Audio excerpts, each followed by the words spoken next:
I know all of you have watched this film many, many times at this point. Just a few. Just a few. I'd love to know, the emotions that you continue to feel from that first watch to the umpteenth watch at this point. I'll start by giving you them the hand. Well, first of all, thank you all for coming out tonight, and thanks for watching our film. It means a lot. We don't really know many people who live here, so we weren't sure what the reception was going to be, and this was really great, so thank you.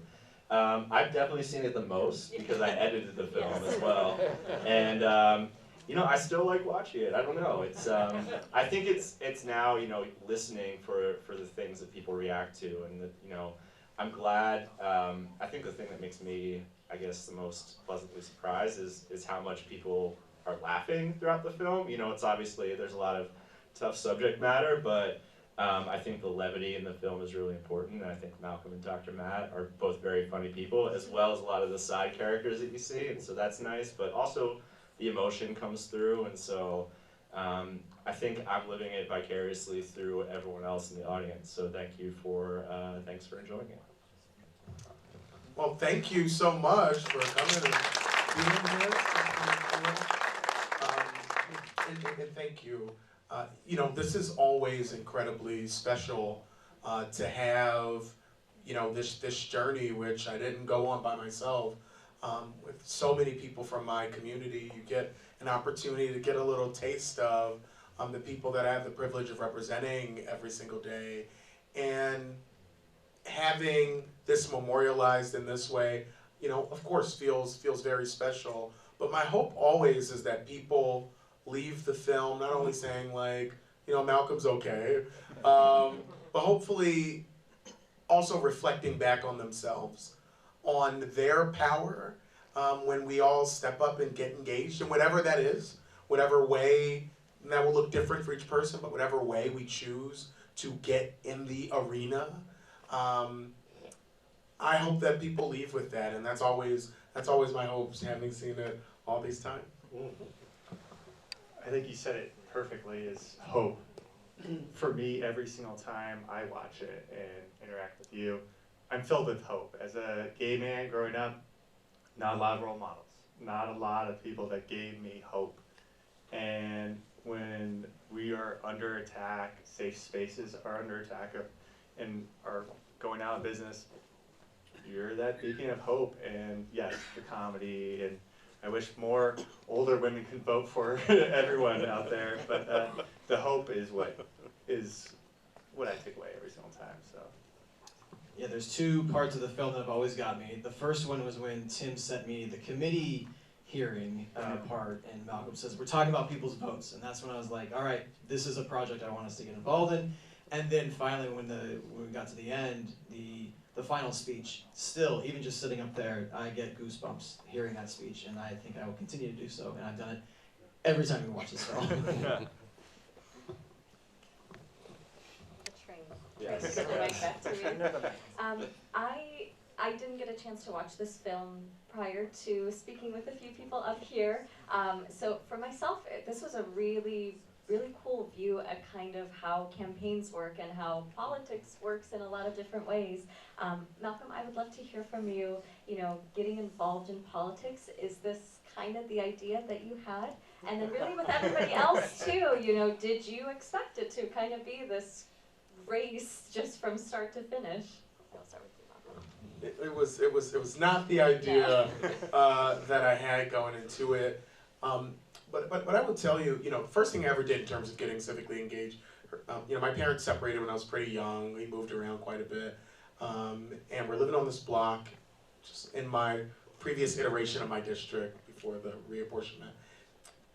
And I come home one day and I'm like just complaining about all the stuff on the block, the trash, the blight, I don't want to live here. I'm 12, right? Hormones are raging. And so my mom's in the kitchen and she had just lit the cigarette on the stove, okay? Like, don't smoke, kids, but this is what she did. And she's just smoking the cigarette and she's looking at me. And she says, well, you know what, if you care so damn much, why don't you go do something about it? I was like, okay, I thought I was gonna get a hug, but all right. Tough love, like that works. That works too, I guess, good lesson. And it gave me a sense really early on, it was really foundational that, if I cared then you know what? I had a responsibility to not like wait around. There's nobody coming. And also, you know, we have it within ourselves to do it. I think certainly for anybody who's run for office, you know, it is frustrating how much the entire race is framed around who has the most money, right? Not who has the best ideas, not any of that stuff. Who has the most money, brass tacks, and that ends up being the candidate you hear about the most. And if that's the candidate you hear about the most, people are inclined to vote for the person they hear about a lot, and who people tell them, oh, that person's probably going to win. But when you look at the money, what the poll said, all of that, I mean, we outperformed all of those numbers in really statistically significant ways. And I think when you have people flooded with a host of messages, I mean, on the day of the election, people were interviewing me on CNN like, well, you're about to lose, so how's your day going? I'm like, okay, well, thanks. Love to start the interview this way. You know, people watched that and still said, you know, screw that, I'm gonna go vote for this person anyway, because I believe that much. That makes me feel really good, that there are certainly, you know, hurdles to be run, there are steel ceilings to be broken, but ultimately, you know, you lose all the races, you lose 100% of the races you don't run. And I think, frankly, we've put ourselves in a position where there are a lot of people who might have been on the fence about getting engaged again, however that looks, who might watch this and feel a little bit different, and so that always feels really good. And I'd love to hear from director producers too, in terms of just, you know, what you gained in terms of seeing politics really from the start here. Yeah, well, to Malcolm's point, when I started this film, I thought he could win. I thought he might win.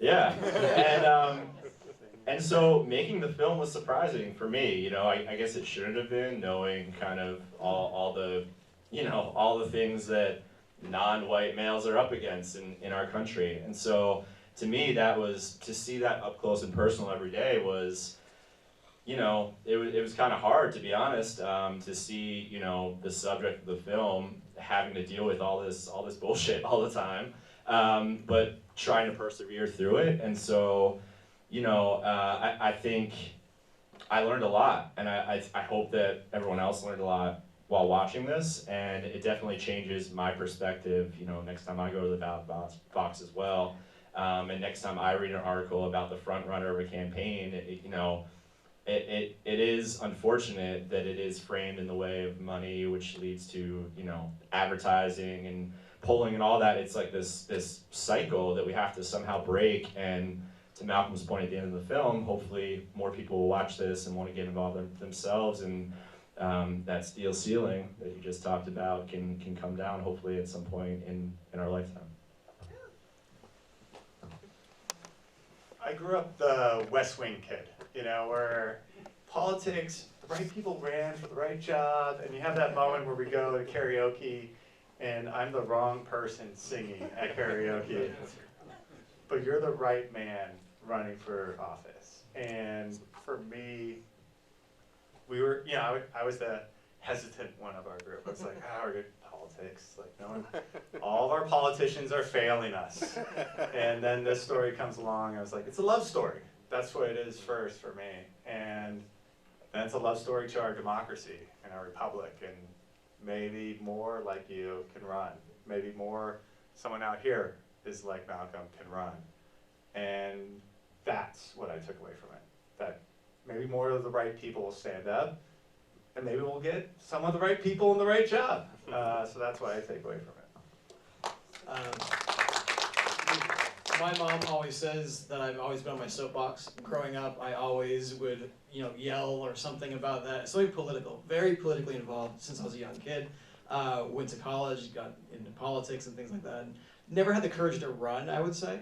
And that's why we make movies about politics instead. And I think there is a voice to be said in that. Like, while I don't feel like I don't know if I can run it myself, at least like we can tell the story of someone who can, and getting that courage, and again, trying to get more people involved in politics, because for too long, I think we've, you know, maybe we should talk about term limits and not have the same people run all the time, and get more representation in our democracy and really make it a true democracy. and each. Well, I'm going to open it up for audience questions. I think you've heard enough from me up here, so I'll come around if anybody has any questions, if anybody would like to raise their hand. Don't be shy. There we go.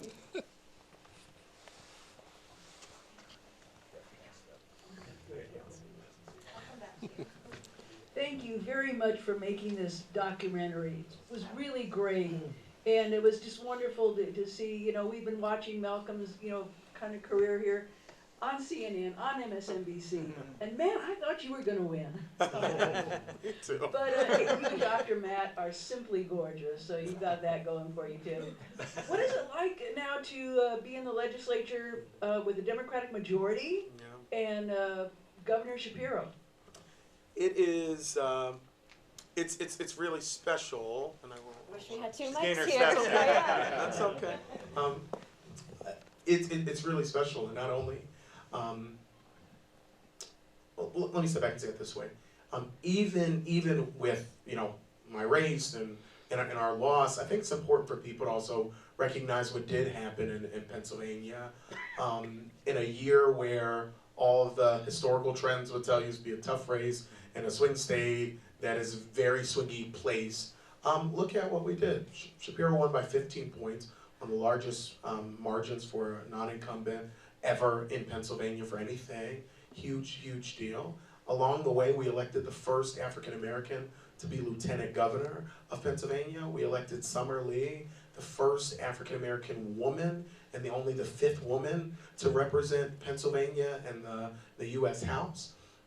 In that same election, you're absolutely right, we flipped the Pennsylvania House for the first time in over a decade, and we elected along the way the first woman and only the 2nd African-American to be Speaker of the House of the longest contiguous legislative body in the entire nation. We did that in Pennsylvania in a year where a lot of people were saying, oh my God, we'll do none of these things. We did that, and so I walk into the legislature every day recognizing that a part of our job is to think really big about what we can accomplish and to not handcuff ourselves with this level of cynicism that I think has trapped our politics in this real echo chamber where we only hear certain voices and we only hear the loudest voices. And I will tell you, if you are a cynical person, you too can be on MSNBC, CNN, wherever.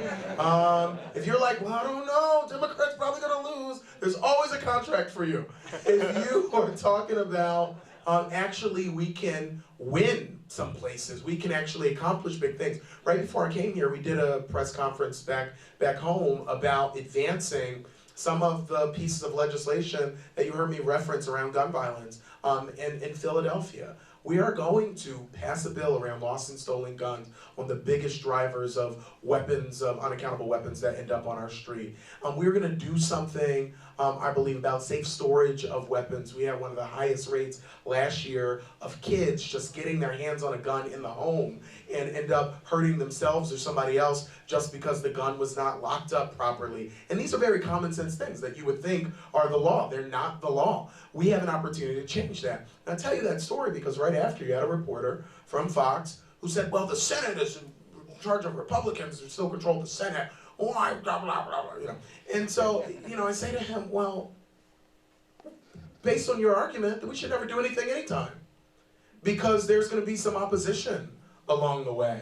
I think we should do good things that make people's lives better. I think we should talk about those things. We should fight for those things and recognize that we consolidate our gains every single time. And so I walk in right now very excited about us consolidating some big gains, about us stopping some of the most egregious things that they wanted to put in our Constitution in terms of effectively banning abortion, in terms of having the strictest voter ID in the entire nation they wanted to do, and also to put the Auditor General, who I'm going to be running against, who doesn't believe the last election was free and fair. They want to put him in charge of auditing all future elections. They want to put that in our Constitution.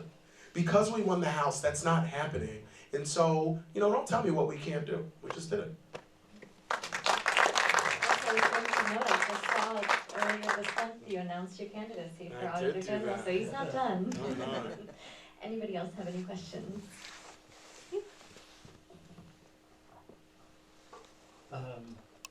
Malcolm, I wanted to say how extremely proud I am of you. I grew up in Western Pennsylvania, excuse me, grew up in Western Pennsylvania and lived in Philadelphia for 20 years out of college. I walked those streets that you walked. I've been to Bob and Barbara's and, you know, fought the fight in Philadelphia in the 70s and 80s.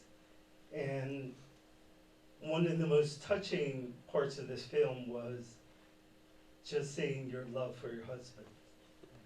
And He's all right. no, actually, I've been away from Pennsylvania now for 25 years. And through my journey, I met my husband, who I married almost a year ago here in Palm Springs. And I'm very proud of what you've done for Pennsylvania and what you're doing. And I see a bright future for you and all the blessings to you. Thank you. Thank you so much. And congratulations.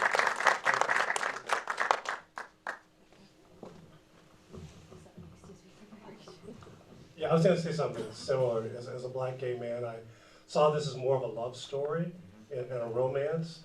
And the politics were really well done as well. That was kind of a bonus, a cherry on top. But I was very moved by watching a relationship between two black gay men, because we don't see that type of positive images of ourselves on the screen very often. And I hope that you're able to take this to some gay film festivals as well, because I think the broader gay community needs to be able to see this as well. And the other question I had, and this is totally different, is how did Al Roker get involved with this? I can take that. Yeah, so Lorna Miller is one of the producers on the film. She wasn't able to be here today, but she had a former colleague who works for Al's company now, and we had a meeting with them and told them about the film, and she had heard of Malcolm, and so she took it to her boss, who then took it to Al, and Al didn't know Malcolm at the time, but fell in love with the story and saw the importance of the story of someone who's standing up for, you know, a group of people that typically doesn't have someone like Malcolm in their corner, and he saw it as something really important to get behind, and so he's our executive producer, and to your point, we were at Outfest Fusion last weekend, and Al was there to moderate our Q&A, and it was amazing, and that was in Los Angeles, and then before that we were at BFI Flair, which is one of the largest LGBTQ plus film festivals in Europe, in London, and so and we've got a couple others that we can't announce yet, so we'll definitely be doing that. Yeah, that's how Al got involved. I think we still have time for a few more questions. Okay, see one over here.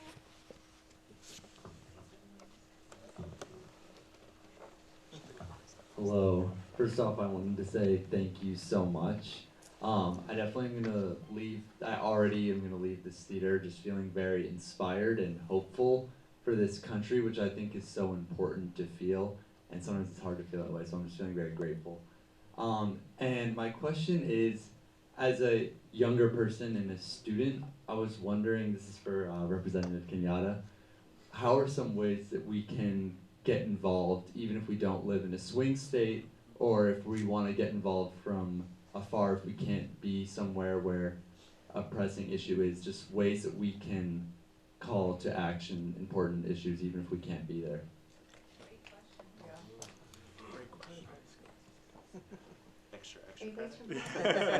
No, I was going to say great hometown representation. So.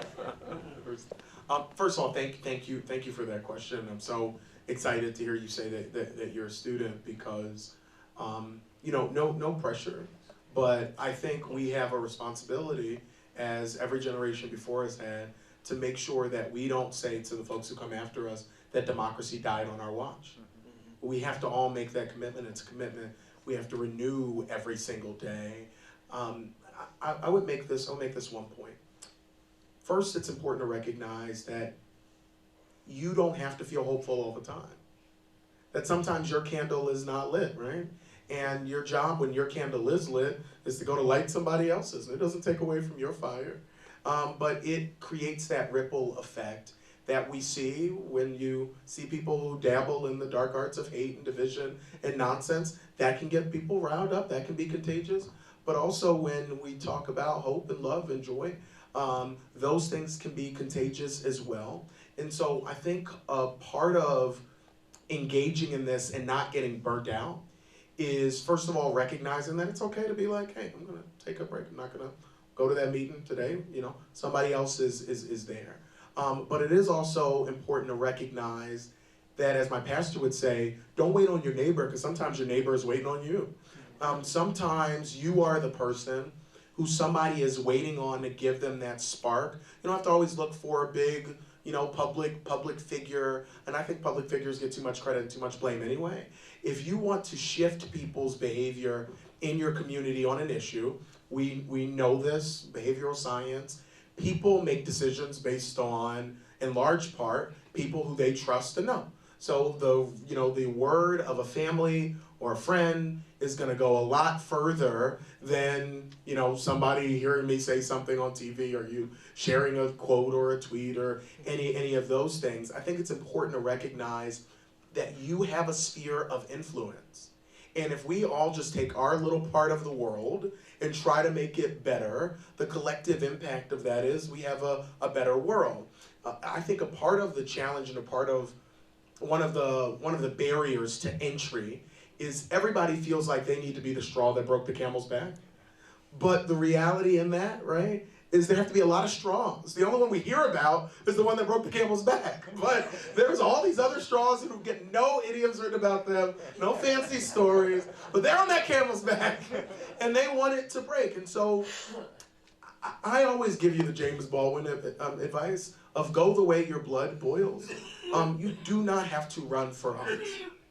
You don't have to run for office. And I do think we do people a disservice when we say everybody has to run for office. You don't have to run for office.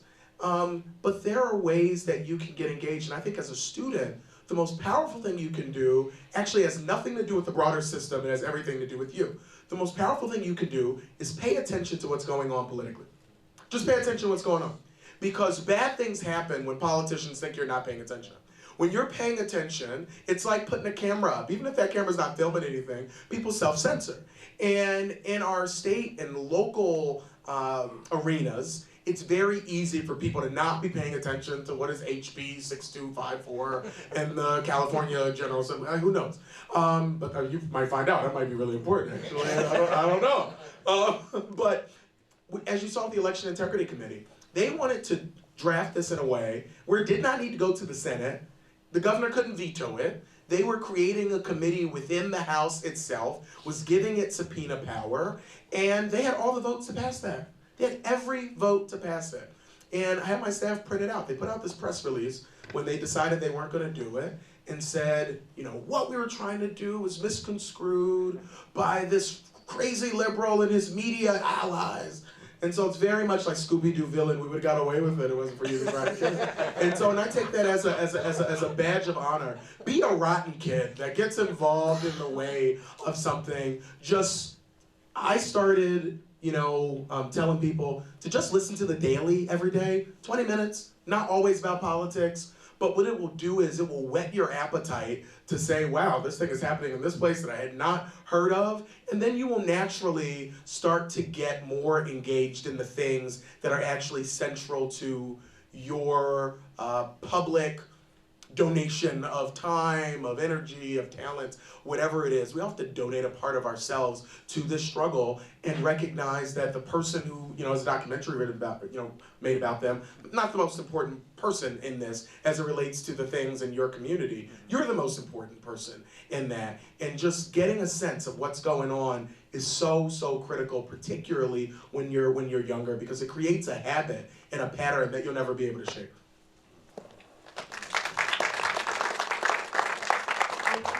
Time for one more question. Gentleman right here. All right, registered about you. Thank you so much, and just first of all to the filmmakers, documentary is alive and powerful, and it is so so empowering just to have that, and this is a tremendous gift for that alone. And especially because the grace with which you've been able to sort of like present all of the facets of surrounding this man's life in such a motivating way, and you know, politics and poetry and love, all of that, and yet when the strains of Industry Baby came on, that mirror suddenly became really, really clear of just this like fearless power, and to find that within the public sphere. I mean, I can just say this personally as somebody who has done a lot of advocacy work and shied away from running for office, because it is really, you know, hard to see is that you know, quote, that every wall is a door. That is just such a difficult one to break through, and I've given myself a million excuses, I know others have as well, for not taking that step. And that's where I think this is such a powerful example. So it's not a question, but I just really have to acknowledge. Thank you. I do have to admit, Industry Baby has been stuck in my head since I heard it. Well, thank you everybody so much for joining us. One more round of applause for our guests. Yes. I just want to say one more thing. So we don't have distribution or anything yet, so there's nowhere that people can see this publicly, and a lot of people have asked. And so the best thing that you can do is, if you like the film, is just spread the word to your friends. And so we have social media on Twitter and we're on Instagram. They're both at Kenyatta Film, nice and easy, Kenyatta Film. So please follow us, please post about us. If you have a letterbox, I don't know, the kids back there might have a letterbox, you can write a review. Yeah, write a review. If it's 5 stars, that's awesome. And tell us why you loved it and what you got out of it. And we would love to hear from you. And also, we might ask a couple of you to do some testimonial videos after this, because you had some nice things to say. So thank you.